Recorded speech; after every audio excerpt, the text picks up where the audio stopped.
Bonjour Caroline Roux. Bonjour Bruce, bonjour Julie qui est ici avec moi, bonjour à tous. François Fillon et Jean-François Copé doivent se voir aujourd'hui. Le dialogue de sourds se poursuit. Jean-François Copé propose un vote, mais après les municipales de 2014, Fillon a répondu niet. Ils avancent ou ils reculent là, on ne sait plus. Ils s'enlisent en fait. Jean-François Copé s'enfonce, lui, un peu plus chaque jour. Il s'agrippe à son trophée en expliquant à qui veut l'entendre qu'il a gagné et que personne ne lui volera sa victoire. Injustice, scandale. Après 15 jours de crise, ce discours n'est plus audible et son trophée ne pèse plus rien. Il a fait un petit pas, Jean-François Copé, vers un nouveau vote, mais dans 2 ans, après les municipales de 2014, avec une condition. Celui qui sera président de l'UMP à ce moment-là ne pourra pas être candidat aux primaires. En termes simples, ça devient « T'es gentil François, tu me laisses le parti pendant 2 ans, avec un peu de chance, je m'en sors bien au municipal.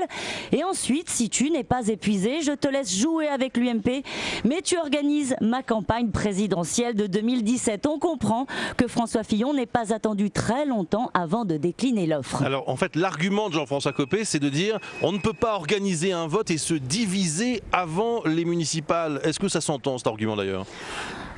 Continuer à commenter chaque jour pendant 2 ans la bataille entre le président proclamé de l'UMP et le président dissident du rassemblement UMP à l'Assemblée, c'est mieux.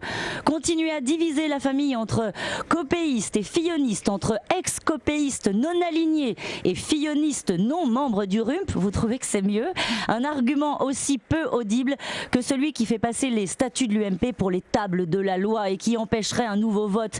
La Constitution française prévoit l'article 16 qui donne les pleins pouvoirs au président de la République. Les statuts de l'UMP doivent bien offrir une porte de sortie en cas de crise majeure. Alors bien sûr, Jean-François Copé peut tenir, mais plus on avance, plus la nécessité d'un nouveau scrutin s'impose comme la seule option suffisamment forte pour un nouveau départ.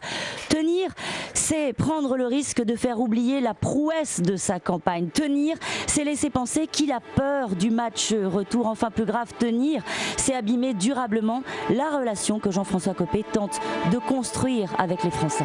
Merci beaucoup Caroline Roux.